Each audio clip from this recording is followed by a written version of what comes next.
அள்ளி சுருட்டிய ஆலி பேரலையின் நினைவு தினம் கூடுகளாய் இங்கே காட்சியளித்துக் இரண்டு புறமும் காட்சியளித்துக் கொண்டிருக்கக்கூடிய அழிவின் சாட்சியங்களாய் காட்சியளித்துக் கொண்டிருக்கக்கூடிய இந்த வீடுகள் ஒரு காலத்தில் மீனவர்கள் மிகவும் மகிழ்ச்சியோடு தங்கள் குடும்பத்தோடும் குழந்தைகளோடும் வாழ்ந்த வீடுகள்.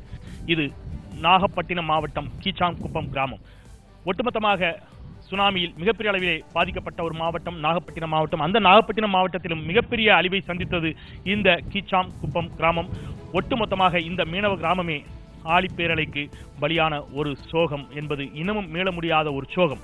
இந்த அழிவின் அடையாளத்திலிருந்து இந்த அழிவின் மிச்சமாய் இங்கே இருக்கக்கூடிய மீனவர்கள் தங்களுடைய கண்ணீரையும் தங்களுடைய தேவைகளையும் நம்மோடு பகிர்ந்து கொள்ள இங்கே இணைகிறார்கள். இந்த பகுதியினுடைய சிறப்பு விருந்தினர்களும் இந்த பிரத்யேக கேள்வி நேரத்தில் தங்களுடைய தேவைகளையும் சுனாமியின் சுவடுகளையும் கண்ணீரையும் நம்மோடு பதிவு செய்ய இந்த பிரத்யேக நேரலையில் காத்திருக்கிறார்கள். இது பிரத்யேக கேள்வி நேரம் நாகை மாவட்டம் கீச்சாங்குப்பத்தில் இருந்து.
பிரத்யேக கேள்வி நேரத்தில் நம்முடைய சிறப்பு விருந்தினர்கள் 5 பேர் இந்த பகுதியினுடைய ஆளுமைகள் இணைகிறார்கள்.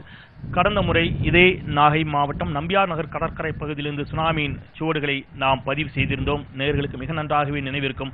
அந்த நிகழ்விலும் நம்மோடு பங்கேற்ற இந்த பகுதியினுடைய முன்னாள் சட்டப்பேரவை உறுப்பினர் திரு நிஜாமுதீன் அவர்கள் மீண்டும் நம்மோடு இணைகிறார். வணக்கம். திரு அறிவொளி சமூக ஆர்வலர், சுனாமியின் பாதிப்புகளுக்கு உள்ளானவர். அவருடைய கண்ணீர் கதை ஒரு மிகப்பெரிய சோக கதை. அதை நம்மோடு பகிர்ந்து கொள்ள அவரும் நம்மோடு இணைகிறார். அவரையும் வரவேற்கிறேன். திரு கௌதமன் அவர்கள் இந்த பகுதியினுடைய மற்றொரு ஆளுமை, அவரும் நம்மோடு இணைகிறார்.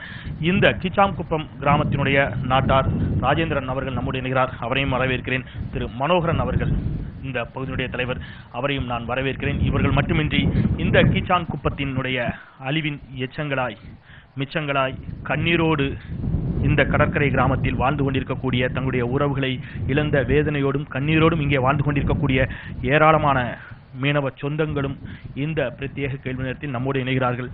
நாம் நிகழ்ச்சிக்குள் பயணிக்கலாம். என்னுடைய உங்களிடமிருந்தே தொடங்கலாம் நினைக்கிறேன். நிஜாமின், கடந்த ஆண்டு இதே பிரத்யேக கேள்வி நேரத்தில் நம்ம நம்பியார் நகர் கடற்கரை பகுதியில் நீங்கள் இணைஞ்சிருந்தீங்க.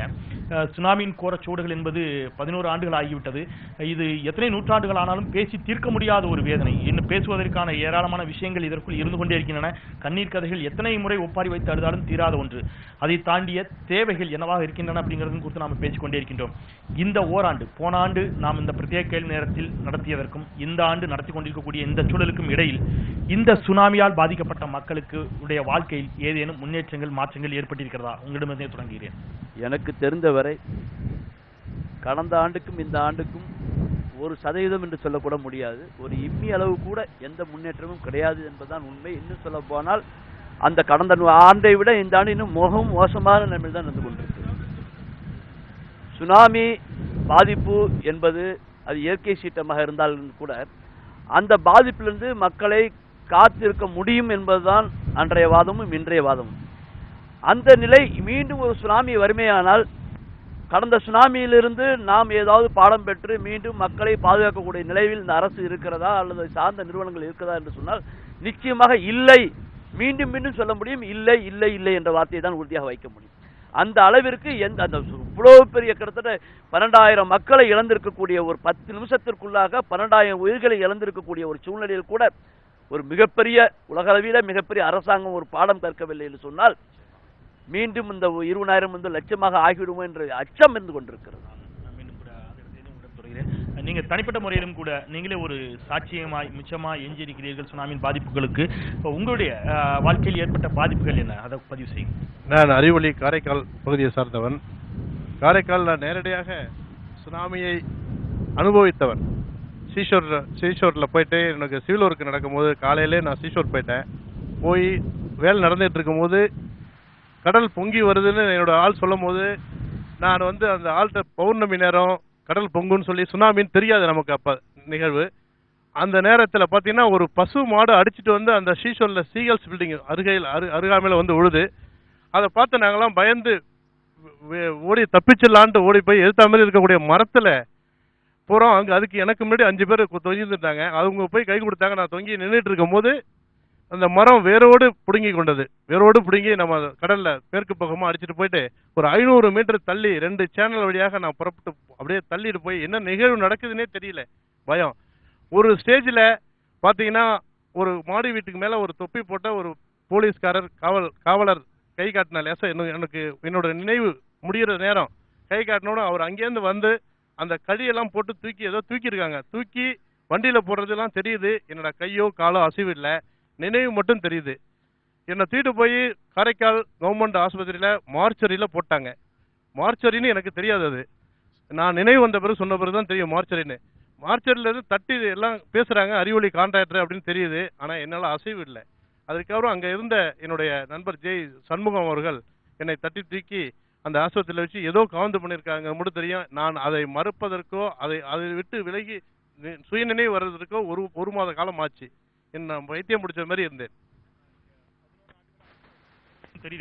முன்பாக இவர் நம்மிடையே பேசுகின்ற பொழுது சொன்ன வார்த்தைகள், நீங்க மீண்டும் கடற்கரையோரம் இந்த நிகழ்ச்சி வச்சிருக்கீங்க, இந்த நிகழ்ச்சிக்கு வர்றதுக்கே கூட எனக்கு பயமா தான் இருக்குது. ஏன்னா அந்த மன அழுத்தத்திலிருந்து இன்னும் விடுபட முடியாமல் தவித்துக் கொண்டிருக்கக்கூடிய ஒரு சூழலை நம்மால் உணர முடிகிறது.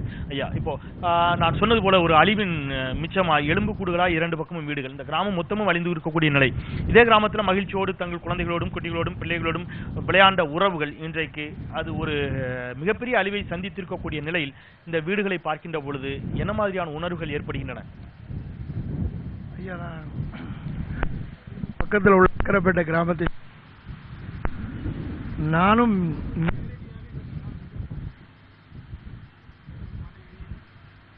இரு குழந்தைகளையும் பிறந்த என் சகோதரர், என் தங்கையின் கணவர், என் மைத்துனர், இதுவும் என்னுடைய குடும்பமே ஒட்டுமொத்தமாக இந்த சுனாமியிலே நான் என் கண்ணுக்கு முன்னாடியே போறதை என் கண்ணுக்கு முன்னாடியே நான் பார்த்தேன்.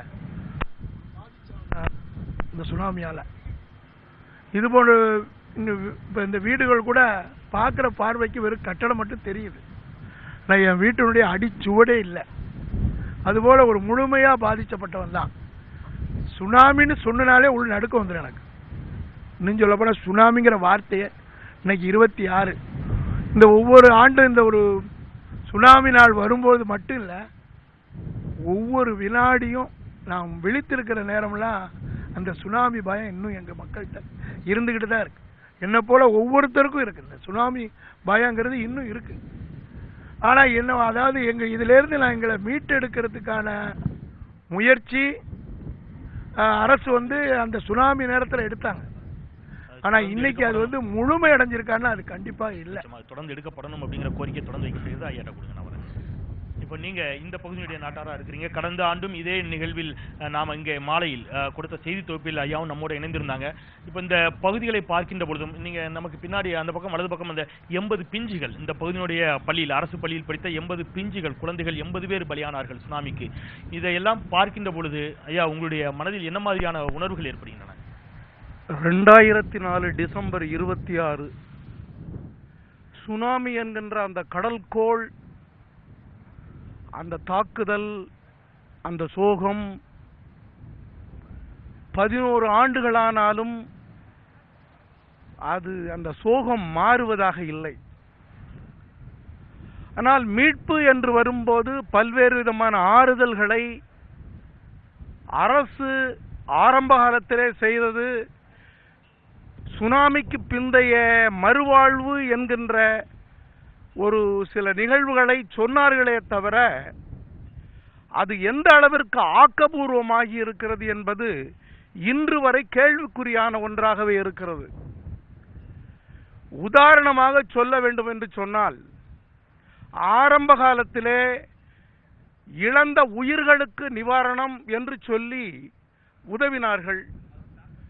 இழந்த சொத்துகளுக்கு மீட்பு என்று சொன்னார்கள். அது ஓரளவுக்கு மீட்பு என்று வந்தாலும் கூட அடிப்படை ரீதியான ஏழை எளியவர்கள் உயிர் தப்பி